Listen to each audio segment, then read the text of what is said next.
بسم الله الرحمن الرحیم. د نن سواد کتونکو دی وخت سره یو اهم او مهم خو افسوسناک خبر چې دی هغه چې تعلق د تحصیلي کبل د علاقې سمۍ سره دی هغه د سره شریکو.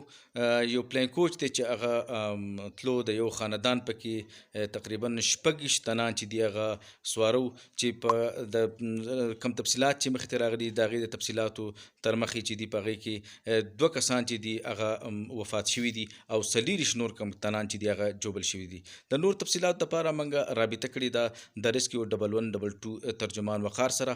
وقار د دغې واقعي تفصیلات را سره شریک کړه. باندې کله موږ ته کال موصول شو نو ډیسټریکټ ایمرجنسي افیسر ملک شهیدل خان په خصوصي هدایت باندې موږ خپل ټیمان جای وقوع ته ورسول.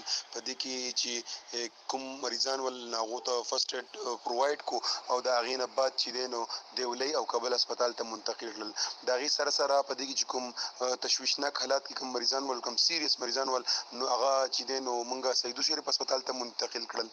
او په دې حادثه کې چې دی نو یو بابا او د هغه لور چې کوم د دوه کسان پکې وفات شول او نور تقریبا 24 ماشومان چې 24 کسان چې کوم دي هغه زخمیان ول چې په هغې کې ماشومان زنانه او نارینه شامل ول. ډېره مهرباني. وقار تاسو د تفصیلات راکولو ډیره زیاته مننه.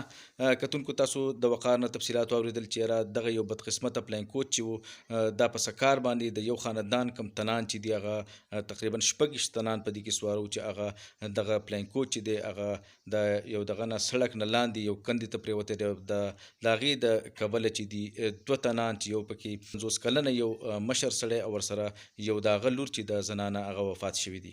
دا د دې وخت تازه ترین او د نن سواد تازه ترین د داسې نور اهم او مهم خبرونو دپاره ګورئ د نن سواد.